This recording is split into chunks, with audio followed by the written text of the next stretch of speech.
Welcome to UNP Learning Platform.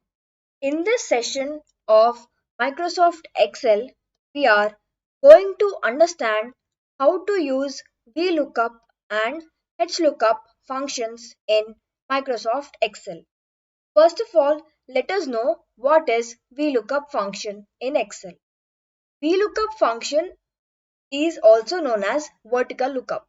It is a built-in function in Excel that is designed to work with data that is organized into columns. It finds for a specified value in one column of the data and returns the corresponding value from another column. Let's understand it clearly with an example. Here we have two tables which contains the information of a customer. In first table it has customer ID, customer name, customer age and customer city. In the second table we have date, order ID, customer name and customer age which is blank. In here I want to get the customer age from first table and add it here. To do this, I will use VLOOKUP function. First, we will need to check whether can we use VLOOKUP function or no. In order to check whether we can use VLOOKUP function or no, we need to have a common column between these two tables. In our data, we have a common column which is known as customer ID. We have customer ID in first table and we have customer ID in second table. So we have a common column.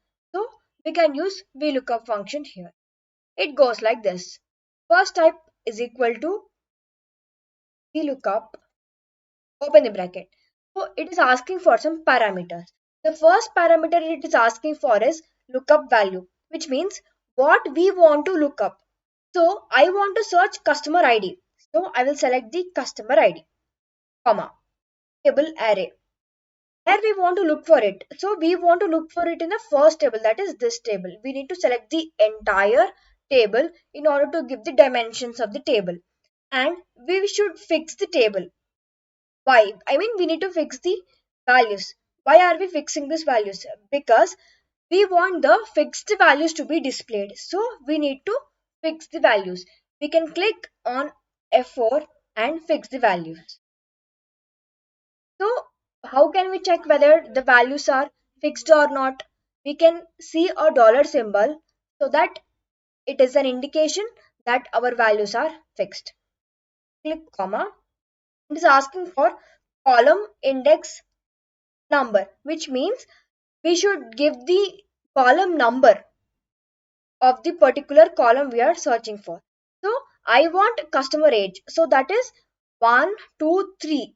It is in the third column from the first table. So I will give the value as 3, comma, range lookup. We have two range lookup values, that is true approximate match, false exact match.